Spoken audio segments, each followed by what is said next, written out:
long after my mom would make me turn out the lights and go to sleep. You would catch me under the covers with my favorite book and a flashlight. Books have always been a way for me to escape into another world and be someone else other than me for a minute. I can walk into a library and just inhale that smell and go back to when I was young. Real books are a better way to read than ebooks. This applies not only to fictional and non-fictional stories, but also the textbooks that you get in college and in high school. When I wonder why I am so adamant about real books over ebooks, I get stumped at first. Because for me, the sentimental value of holding a book and turning the pages with your fingers are enough to purchase it. Yet some people still favor ebooks over real books. However, it really had me thinking, why do I encourage people to feel the way I do about real books? First, the novelty of real books and holding them in your hands, they're palpable and able to create an immersive physical and mental experience. Books are different things for different people. For me, they're a way to escape reality for a little while. For other people, they're a way to attain a lot of knowledge on a specific area of study. Whatever books are to you, we can all agree that the smell or touch of a real book can take you back to a place where you were when you were once young. For example, when you go to the local library and pick up a book that your mom used to read to you, does it take you back instantly? Like I told you before, after explaining the substantial evidence of how holding a real book can create your reading experience, it leads us to the topic of comprehension.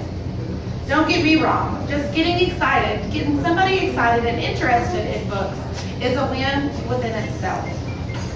But how many students are really comprehending what they read when they're seeing ebooks? According to Huffington Post, the comprehension from ebooks is far less significant than that of a real book.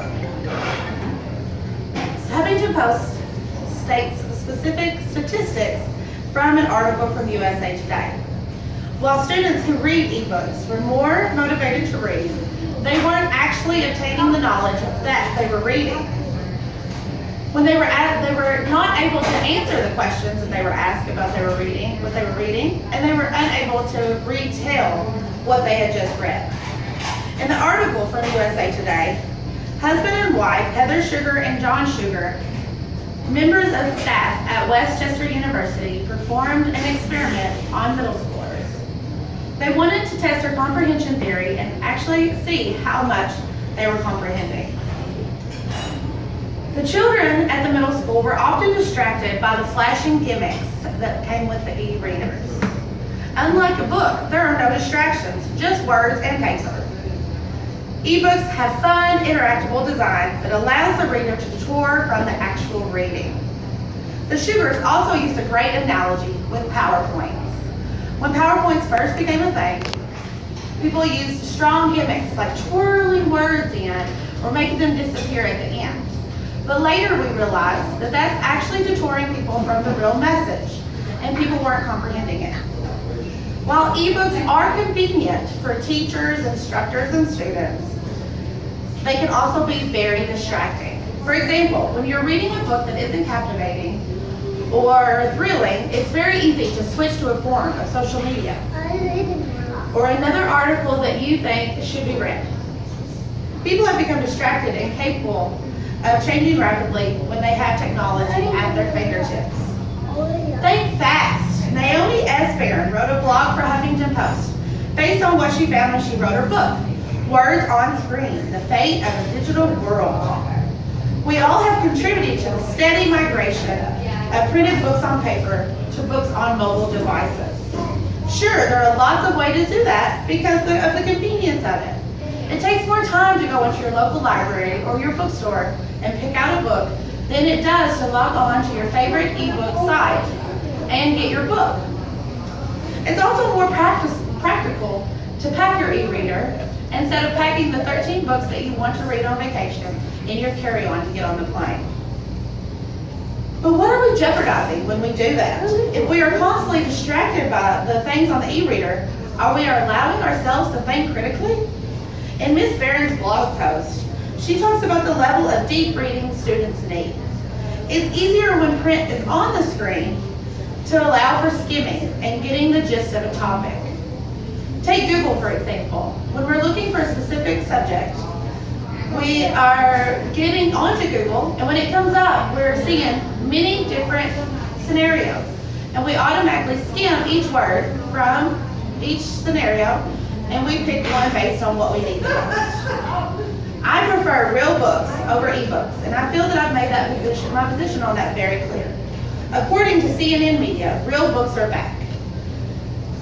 They included statistical facts to back it up. Like the ebooks have plunged a massive 17% in the UK. Real books have improved a solid 7%, and children's books have skyrocketed by a solid 16%. It had me wondering, what about my friends?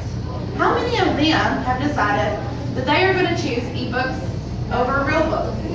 So I took to Facebook and did a real poll of my own. As you can see, it's entitled Real Books Over eBooks. In the green, you have 8 comments of people that would prefer ebooks, while we have just a measly 3 that prefer both. And over here, all in blue, you see all of the people, a massive 25 people prefer real books over ebooks. And then you have this lonely person down here who says neither. But we'll save that topic for a different time.